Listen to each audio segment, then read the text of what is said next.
ઓમ નમો નારાયણ. હું અરુણાબેન પી ગોસ્વામી સુરતથી તમારું સ્વાગત કરું છું અરુસ કિચનમાં. તો આજે આપણે બનાવશું હરગવાનો પાવડર. તો એના હારું આપણે આ હરગવો લીધો છે. તો આ શીંગું હતી એને આપણે આ રીતે કાપીને લીધી છે, ફાડા કરીને, એટલે આ જલ્દી સુકાઈ જાય અને સુકવવાનું હોય એટલે. તો આ આપણે લીધી છે આટલી, લગભગ 1 કિલો ઉપર શીંગું છે આટલી. અને આને આપણે ધોઈને જે કરી છે, સુધારી છે એમ, ધોઈને કોરી કરીને એકદમ. અને આ આપણે લીધા છે એના પાન, આ રીતના હરગવાના પાન આવે એ. તો આ હેલ્થ માટે બહુ સારું હોય છે. નાનો પાવડર તમે ઘણી જગ્યાએ વાપરી શકો છો. કોઈ પણ વસ્તુ તમે કઢી કરો કે દાળ કરો કે સૂપ બનાવો કે ગમે એમાં, એમ ઘણી જગ્યામાં તમારે આપણે, અને હેલ્થ માટે બહુ સારું હોય છે. તો આને આપણે શું છે કે પહેલાં પાનને ધોવા પડે. તો આ તો આપણે ધોઈને જ લીધું છે. તો પાણી લઈ લે હું આપણે આ રીતનું કોઈ પણ એક મોટું વાસણ ભરીને. તો આમાં આપણે આ રીતના આખા એને ધોઈ નાખીશું. બધાય ડાળખાને બોરીને એકદમ સરસ ચોખ્ખા. તો જરૂર પડે તો 2 પાણી 3 પાણી તમારે ચોખ્ખું પાણી થાય ત્યાં સુધી એને ધોઈ નાખવાના. તો આને આપણે ધોઈ નાખીશું. બધા પાન આ રીતે લઈ લે હું.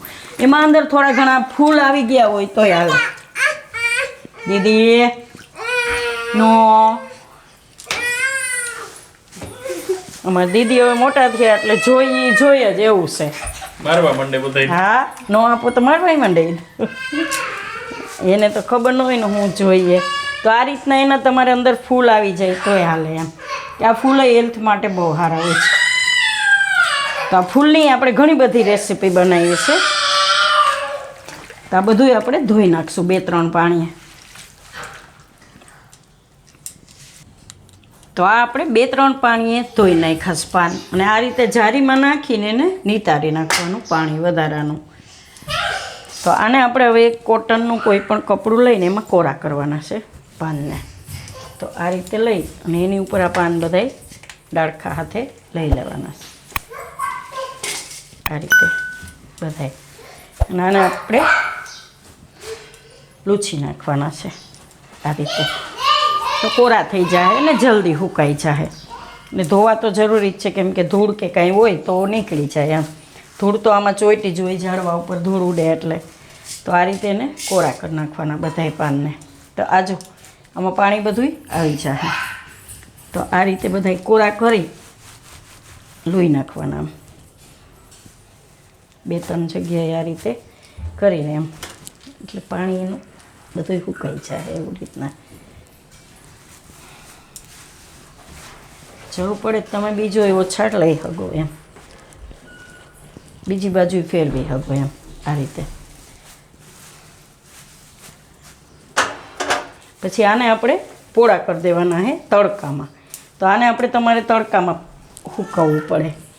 અને એના ભેગું આપણે આ હરગવાની શીંગું, તો આને આપણે તડકામાં સૂકવવું પડે.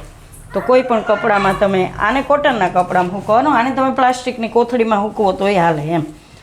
એટલે આ રીતે કરીને એને સૂકવી દે હું આપણે બધુંય તડકામાં પોળું કરી દે હું. તો આને 3-4 દિવસ લાગે સૂકવતા, કેમ કે આ શીંગને સુકાતા વાર લાગે. પાન તો સુકાઈ જાય, પણ આ શીંગને સુકાતા 3 થી 4 દી તો કમસે કમ લાગશે જ એમ. તો આને પોળું કરી દેવાનું તડકામાં. તો આપણે હરગવાની શીંગું અને પાન બધું સૂકવું હતું. તો પાન તો બીજે દિવસે જ એકદમ સરસ આ રીતના સુકાઈ ગયા. આને 1 દી વધારે વાર લઈ ગઈ, આને 3 દી થયા. તો આ રીતના એકદમ સુકાઈ જાય એવા થવા જોઈએ. જો આ રીતે તમે ભાંગો ને તો ભાંગી જવા જોઈએ, એ રીતના એકદમ સુકાઈ જવા જોઈએ.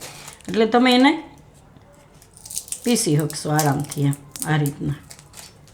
બાકી પાન તો એકદમ સરસ સુકાઈ ગયા. અને આ રીતે આપણે આખા ડાળખા ધોઈને સૂકવાતા, તો પાન આ રીતે ખરી જાય નીચે આ રીતના. અને આમાં જે છે એને આ રીતે કરશો એટલે ખરી જાય પાન. પછી ડાળખા વેણી લેવાના એમાંથી આ રીતના. એકદમ બધાય પાન થળો થઈ જાય, ખાલી ડાળખા રહે એને આપણે લઈ લેવાના આ રીતના. પછી એવું લાગે કે એમાં વધારે પાન છે તો આ રીતે ખેરી નાખવાનું. નાની નાની ટેકનિક એમ. હો, નાની ટેકનિક કે વીણવાની કોણ ઓલી કરે એમ. કે આ રીતે તમે ઓછી મહેનતે સારું કામ થઈ જાય તમારું એમ. તો ગઈઢા માણાનું તો એમ કહે ને કે ગઈઢા ગાડા વારે, એટલે ગઈઢા માણાની રાય લેવી બહુ સારી કહેવાય એમ. એની પાસે અનુભવ હોય એમ, એક્સપિરિયન્સ હોય. અત્યારે આપણી પાસે ભલે ગમે એટલું નોલેજ હોય ગમે ઈ, પણ ગઈઢા માણા પાસે એક્સપિરિયન્સનું નોલેજ હોય ઈ એમ. તો આ રીતે આપણે એમાંથી બધાય કાઢી નાખશું. આ રીતના આવી નહીં લેવાના મોટા મોટા, પછી પીસાઈ જાય તો આપણે ચારવાનું તો છે જ એમ. આ રીતના બધા મોટા મોટા ડાળખા કાઢી લેવાના, અને ડાળખા પીસાઈ જાય તો કાંઈ એ નથી, એનો પાવડર એ તમને સારો છે એમ. હેલ્થ માટે આ બહુ સારું એમ. હરગવો છે ને એ તો ઘણા શું છે, છોકરાઓ ખાતા ન હોય હરગવો, તો આ રીતે તમે એનો પાવડર કરીને આપણે રાખી શકીએ. તો ગમે એમાં તમે થોડોક 1 ચમચી પાવડર નાખી દો. દાળ બનાવો, સંભાર બનાવો, સંભારમાં સ્મૂધી બનાવતા હોય એમાં નખાય? હા, ગમે એમાં નખાય એમ. તો આને તમે ગમે એમાં 1 ચમચી પાવડર આનો નાખી દો, હેલ્થ માટે બેસ્ટ એમ. તો હવે આને આપણે પીસી લેવું. આ ડાળખા નોખા રાખી દેવું ને આને આપણે પીસવાનું છે. તો પહેલાં આપણે આ સિંગુને પીસી લેવું. તો સિંગ આપણે આમાં આ રીતે થોડીક ભાંગીને નાખીશું. આ રીતે બધી 2 વાર પીસવી પડે તો 2 વાર આમાં ભર લેવું આપણે ભૂકો કરીને. આખી સિંગ આમાં નહીં પીસાય સરખી, એટલે થોડીક આ રીતે તમારે કરી દેવાની, ભાંગી નાખવાની થોડીક. તો આને આપણે 2 વાર પીસવું પડશે, કેમ કે વધારે છે તો એક ફેરામાં નહીં હમાઈ જાય. એવું લાગે તો આને 2 આટા ફેરવી અને પછી પાછું આ નાખી હગી, ઓછું થઈ જાય થોડુંક. તો આને આપણે પીસી લેવું પહેલાં મોટી જારમાં. તો આને આપણે પીસી લીધું છે આ રીતનું છે. તો હવે આને આપણે આ નાની જાર છે એમાં પીસી લેવું.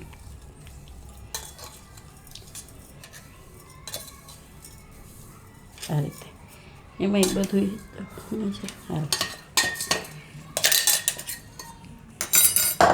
અને એમાં પીસી લેવું. એકદમ મસ્ત હરગવાની સુગંધ આવે છે. અને આ બધું આમાં પાછું પીસી લેવું.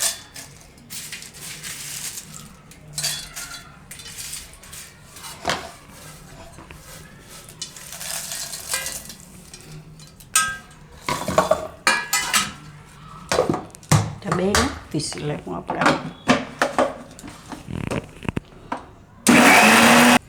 તો આને આપણે પીસી લીધું છે આ નાની જારમાં. તો એકદમ સરસ પાવડર થઈ ગયો છે.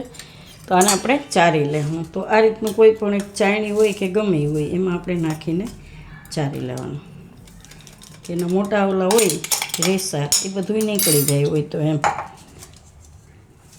આ રીતે ચારી લેવાનું. અસલ ધાણા જીરા જેવો પાવડર થઈ ગયો હે ને. અત્યારે આટલો લીલો છે, ઓલું પાંદડાનું આવશે એકદમ સરસ થઈ જાય. આને તમારે પાછું પીસવું હોય તો પીસી શકો. બીજી વાર આપણે પીસતા હોય એમાં નાખી દેવાનું એમ. આ રીતનો ઘણો બધો પાવડર થઈ જાય આટલામાં તો આપણે. અને અત્યારે પાવડર માર્કેટમાંય તમને મળશે બહુ. અત્યારે હરગવાના પાવડરનું બહુ છે હેલ્થ માટે. બધા એમ કે બહુ સારું છે. આયુર્વેદમાં એનું છે ઉલ્લેખ કે હરગવો છે એ લગભગ ધરતી ઉપર અમૃત સમાન છે, એવું મેં ક્યાંક વાંચ્યું હતું. તો આનો પાવડર કરીને આપણે રાખી શકીએ. તો જે હરગવો નહીં ખાતા હોય એના માટે બેસ્ટ, કે ખાય જ એમ. થેપલામાં નાખો, કોઈ પણ વસ્તુમાં તમે 1 ચમચી પાવડર નાખી દો એમ. તો આને આપણે પીસી લેવું. તો આને આપણે બીજું પીસી લીધું આ રીતનું. તેને આપણે ચારી લેવું આમાં.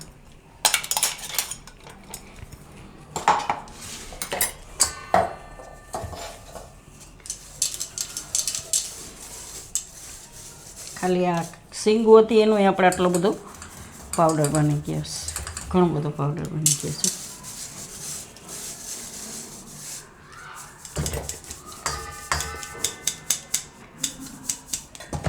તો આને પાછો પીસવામાં નાખી દેવું આપણે. અને હવે આપણે આ પાંદડાને પીસી લેવું.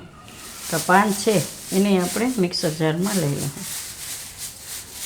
આ રીતે મોટા દાંઠિયા હોય તો કાઢી નાખવાના. તો પાંદડા આમાં નાખી દેવું આપણે.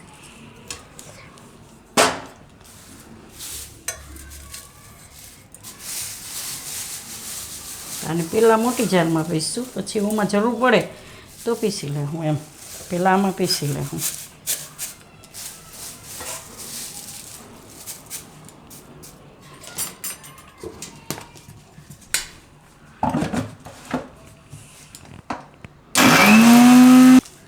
તો આને આપણે પીસી લીધું છે. તો પહેલાં આખું ભરાયેલું, પછી તરત આ રીતે અડધું થઈ જાય. તો બીજા પાંદડા એમાં નાખી દેવાના, એટલે બધાય પાંદડા લગભગ આમાં આપણે એક ફેરામાં હમાઈ જાય. 2 કાંટા ફેરવીને પછી પાછા વૈધા હોય એ પાંદેમાં નાખી દેવાના એમ. તો એક ફેરામાં બધું આપણે થઈ જાય.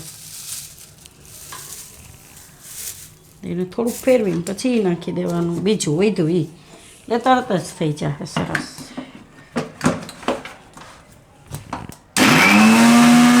તો આપણે બધાય પાંદડા આ રીતે પીસી લીધા છે. તો એકદમ સરસ ગ્રીન કલર આવ્યો છે એનો, જો. ને બધાય પીસાઈ ગયા છે આપણે. બધાય થોડા કરીને નાખીને ફેરવીને એકદમ મસ્ત પાવડર થઈ ગયો છે આ રીતનો, એકદમ ગ્રીન. તો આને આપણે ચારી લેવું, કે કંઈ આખું રહી ગયું હોય તો નીકળી જાય એમ. એકદમ મસ્ત 2 કલરને ભેગા કરી દઈએ આપણે બેયને, પાંદડા અને સિંગ. તો પાંદડા ઝાઝા હતા તો એ પાવડર એનો એટલો ઓછો જ બન્યો, અને સિંગમાં વધારે પાવડર બનશે. તો આને આપણે આ રીતે ચારી લેવું. તો આ રીતે કંઈ આખું હોય તો નીકળી જાય એમ. આને બેયને મિક્સ કરી દે હું.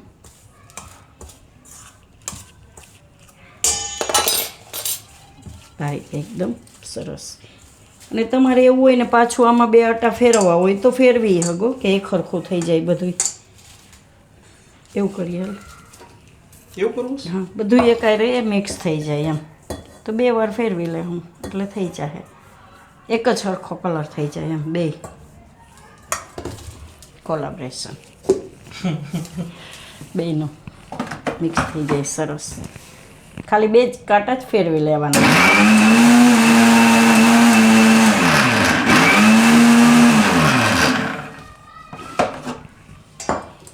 આ રીતનું થઈ ગયું. તો આને આપણી જ રીતે ફેરવી લેવું. તો આને આપણે આ રીતે ડબ્બામાં ભરી દઈએ.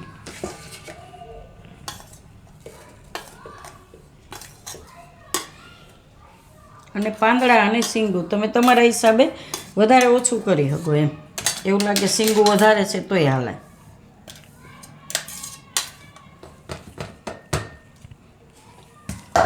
તો આને આપણે એ જ રીતે મિક્સ કરી લેવું.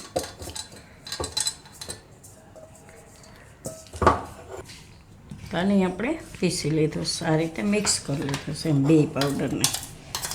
આને આમાં કાઢી લેવું આપણે. કેટલો બધો પાવડર થયો છે.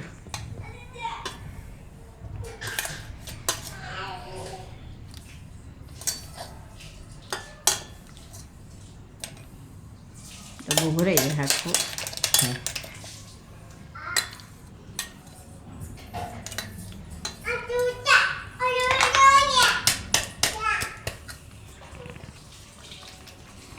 થોડોક અધૂરો રહ્યો. તો તૈયાર છે આપણો આ હરગવાનો પાવડર.